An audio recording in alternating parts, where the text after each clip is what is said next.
Hey, what's up everybody? Theo here with movementtheory.com. I'm going to be taking you through 5 basic primal movements that are going to improve your workout and make it more functional. At the most basic level, our primary goal within a workout program should be functionality. Utilizing exercises in your workout that promote human movement will enhance your performance in your daily life. Every movement that our body performs originates from some category of human biomechanics. Those categories are squat, lunge, push, pull, and rotation. Using these 5 basic primal movements will help improve gait patterns, enhance human performance, and decrease any likelihood of pain and injuries.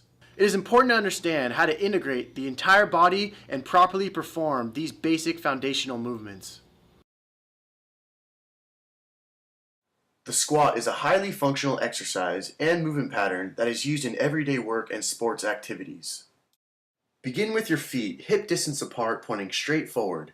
Your weight distribution should be placed primarily on the heels with the insides of the foot and big toe flat on the ground. Draw your belly button in towards your spine, which will activate the deep muscles of the core to help stabilize the spine. Take a deep inhale as you lower yourself closer to the ground by initiating the squat from a bend in the hips, then an immediate bend in the knees. Prevent any lateral or medial movement in the knees by keeping them in line with the second toe on each foot. In addition, avoid excess forward movement from the knees by ensuring your body weight is directly on your heels. Drop the hips back until just before your knees are at a 90-degree flexion. Push yourself back up from the heels as you release your breath. Be sure at no point in this movement your mid-back or shoulders round forward. Keep your thoracic spine in extension by engaging those thoracic muscles in your mid-back. Lastly, on the way up, just before full knee extension, tilt your pelvis in a posterior position and squeeze your glutes to ensure full hip extension and full activation from the glutes. This will also aid in lower back pain prevention.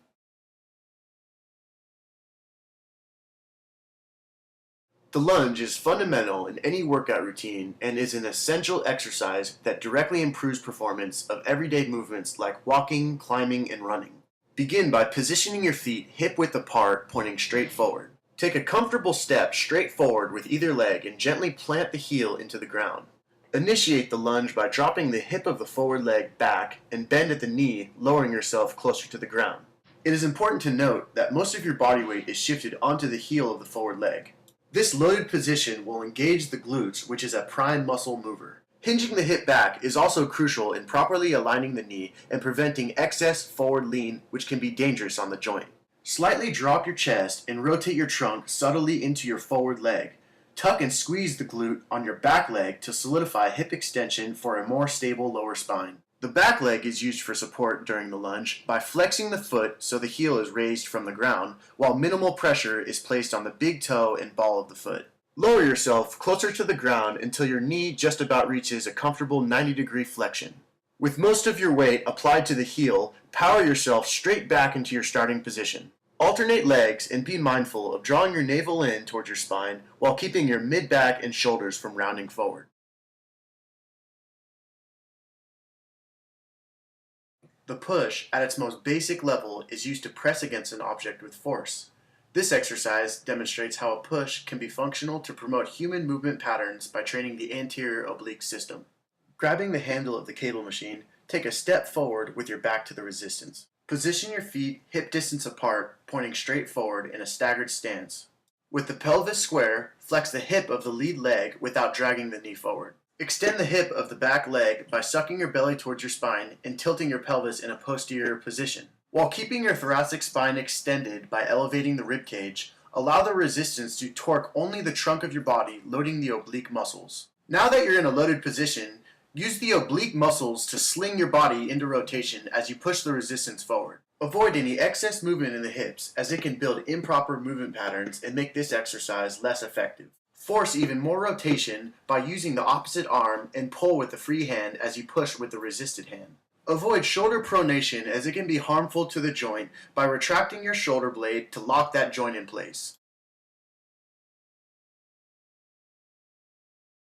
The pulling movement is a natural action our bodies use to move a load.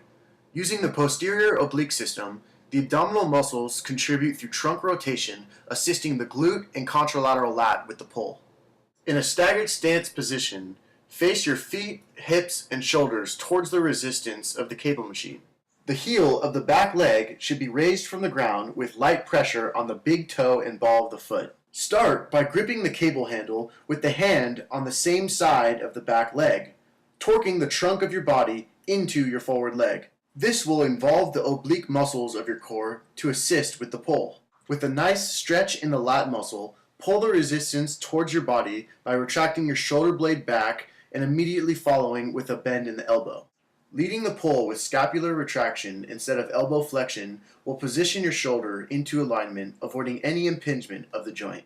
Flex your elbow just to a 90-degree angle, keeping it close to the torso of your body.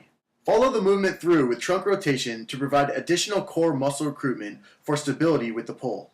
During the entirety of this exercise, it is imperative that your hips do not rotate and instead stay square with the cable machine. Any rotation in the hips will be less efficient and, more importantly, promote faulty movement patterns. Keep your hips square by maintaining hip flexion of the forward leg and hip extension of the back leg. Hip extension can be achieved by rotating your pelvis into a posterior position while squeezing the glute underneath you. Draw your navel in for more inner core strength and extend your thoracic spine by elevating your ribcage and retracting your scapular blades.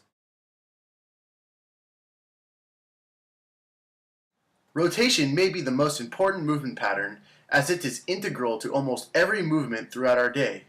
Lack of the ability to properly twist or rotate the body can lead to muscle overcompensations and injuries. Begin in a staggered stance lateral to the resistance of the cable machine. With the forward leg closest to the resistance, apply the majority of your body weight to the front heel. The back hip should be in full extension by drawing the navel in and tilting the pelvis in a posterior position while squeezing the glute. Hold the handle of the cable machine using a hand-over-hand grip with your elbows extended and hands out in front of your chest. Prepare for the movement by rotating just the trunk of your body towards the resistance of the cable machine. Now that your body is arranged in a loaded position, initiate the rotation at the hips. Use external hip rotation of the back leg and point the foot away from the cable machine while planting that same heel firm on the ground. Instantaneously following external hip rotation, internally rotate the opposite hip and point your foot away from the cable machine. While internally rotating that hip, simultaneously force the resistance across your body. While keeping those hips square, fully rotate all the way across that forward leg and allow the resistance to pull you back into starting position. Throughout the entire exercise, your mid-back should never round forward and your spine should always remain in a neutral position by alternating each back hip into full extension.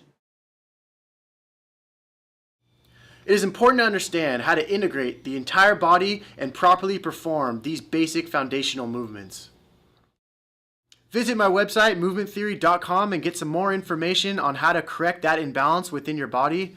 Also, please subscribe to my YouTube channel and get some more information and browse my exercise gallery. Thank you very much for watching. Have a great day.